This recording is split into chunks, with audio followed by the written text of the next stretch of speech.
புதுயுகம் மற்றும் Theni neuro hospital இணைந்து வழங்கும் Theni marathon 2026 co presented by Avatar Petro Theni. நாள் மே 10, 2026. இடம் SDAT விளையாட்டு மைதானம் தேனி. அனைவரும் வருக, அனுமதி இலவசம். உலகத்திலேயே ரொம்ப ரொம்ப ஆழமான இடம் எது தெரியுமா? Marina trench. அங்க சன்லைட் கூட போகாது, முழுக்க இருட்டு, உறைபனி குளிர். ஒரு மனுஷனால சர்வைவே பண்ண முடியாத அளவுக்கு ஒரு ப்ரெஷர் அங்கே இருக்கும். ஆனால் அந்த டார்க் வேர்ல்டில் ஒரு பனி இளவரசி மாதிரி ஒரு மீன் நீந்திட்டே இருக்கு. அதுதான் எத்ரைல் ஸ்னேல் ஃபிஷ். இது ஒரு சாதாரண ஃபிஷ் கிடையவே கிடையாது. நம்ம பார்க்குற மீன் மாதிரி ஸ்கேல்ஸ் இருக்காது, ஷார்ப் ஃபின்ஸ் இருக்காது, ஏன் ஹார்ட் போன்ஸ் கூட இருக்காது. இதோட பாடி ஒரு ஜெல்லி டாய் மாதிரி ரொம்ப சாஃப்டாக இருக்கும். அதுவும் இதோட ஸ்கின் எவ்வளவு டிரான்ஸ்பரண்ட் தெரியுமா? அது சாப்பிட்ட சாப்பாடை கூட வெளியிலேருந்து நம்மளே பார்த்துடலாம்.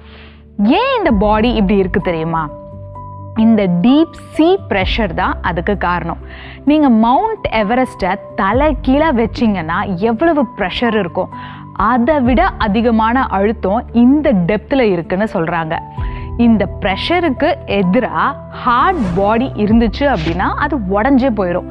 அதனால தான் நேச்சரே அதுக்கு ஃப்ளெக்சிபிளான பாடி கொடுத்துருக்குன்னு நினைக்கிறேன். இப்போ ரீசெண்டாக ஒரு பிக்கஸ்ட் டிஸ்கவரி.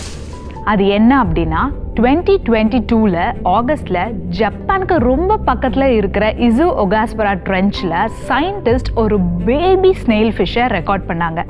டெப்த் எவ்வளோ இருக்கும்னு நினைக்கிறீங்க? 8336 மீட்டர்ஸ். இதுதான் இப்போ உலகத்திலேயே டீப்பஸ்ட் லிவிங் ஃபிஷ் ரெக்கார்ட். இதுக்கு முந்தைய ரெக்கார்டு எவ்வளோ இருந்துச்சு தெரியுமா? 8178 மீட்டர்ஸ். அதையும் இப்போ கண்டுபிடிச்ச இந்த பேபி ஸ்னெயில் ஃபிஷ் பிரேக் பண்ணிருச்சு. இந்த டிஸ்கவரியை லீட் பண்ணது ப்ரொஃபஸர் ஆலன் ஜெமிசன் தலைமையிலான ரிசர்ச் டீம் தான். டீப் ஓஷன் எக்ஸ்ப்ளோரேஷனில் இது ஒரு ஹிஸ்டாரிக்கல் மொமெண்ட். இவ்வளவு கோல்ட் வாட்டரில் சாதாரண ஃபிஷ்ஷோட பிளட் ஃப்ரீஸ் ஆகிடும். ஆனால் இந்த ஸ்னெயில் ஃபிஷ் பாடியில் ஆன்டி ஃப்ரீஸ் ப்ரோட்டீன்ஸ் இருக்கான். அது பிளட்டை ஃப்ரீஸ் ஆகாமல் ப்ரொடெக்ட் பண்ணுன்னு சொல்கிறாங்க. அதனால ஃபுல் ஃப்ரீஸ் ஆகிற டீப் சீல கூட இந்த ஃபிஷ் சேஃபாக வாழுது. இந்த டெப்த்தில் லைட்டே கிடையாது. அப்போ எப்படி இது ஹண்ட் பண்ணும்? அப்போ எப்படி இது இறைய தேடும்?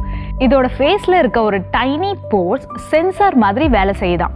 சின்ன ஷ்ரிம்ப், ரொம்ப ரொம்ப குட்டி ஷ்ரிம்ப் நகர்ந்தா கூட வாட்டரோட வைப்ரேஷனை டிடெக்ட் பண்ணி அக்யூரேட்டாக போய் பிடிச்சிடும் அப்படின்னு சொல்கிறாங்க. இன்னொரு இன்ட்ரெஸ்டிங் ஃபேக்ட் தெரியுமா? மற்ற ஃபிஷ் மாதிரி ஆயிரக்கணக்கான முட்டைலாம் இந்த ஃபிஷ் போடாது. ரொம்ப ரொம்ப கம்மியாக தான் முட்டை போடுது. ஆனால் மற்ற ஃபிஷ்ஷோட எக்ஸோட கம்பேர் பண்ணும்போது இந்த ஸ்னெயில் ஃபிஷ்ஷோட எக் ரொம்ப ரொம்ப பெருசாக இருக்கும் அப்படின்னு சொல்கிறாங்க. ஏன்னா இந்த ஹார்ஷ் வேர்ல்டில் பேபி ஃபிஷ் சர்வை பண்ணணும் இல்லையா? நேச்சரே ஒரு குவாலிட்டியை சூஸ் பண்ணியிருக்கு அப்படின்னு சொல்லலாம். இந்த ஃபிஷ்ஷை நீங்கள் டீப் சீலேருந்து மேலே கொண்டு வந்தால் என்ன ஆகும்னு நினைக்கிறீங்க? ஒரு ஷாக்கிங்கான விஷயம் நடக்கும். என்ன அப்படின்னா, இந்த எக்ஸ்ட்ரீம் ப்ரெஷரில் பழகின இதோட பாடி மேலே இருக்க லோ ப்ரெஷரில் சர்வைவே பண்ண முடியாது, பிரேக் டவுன் ஆகிடும். அதாவது ஒரு ஜெல்லி மாதிரி மாறிடும்னு சொல்கிறாங்க. அதனால தான் இதை லைஃப் ஸ்டடி பண்ணுறது ரொம்ப ரொம்ப ரேர். சயின்டிஸ்ட் என்ன சொல்கிறாங்க தெரியுமா? இந்த ஃபிஷ்ஷுக்கு ஸ்விம் பிளாடரே இல்லை அப்படின்னு சொல்கிறாங்க.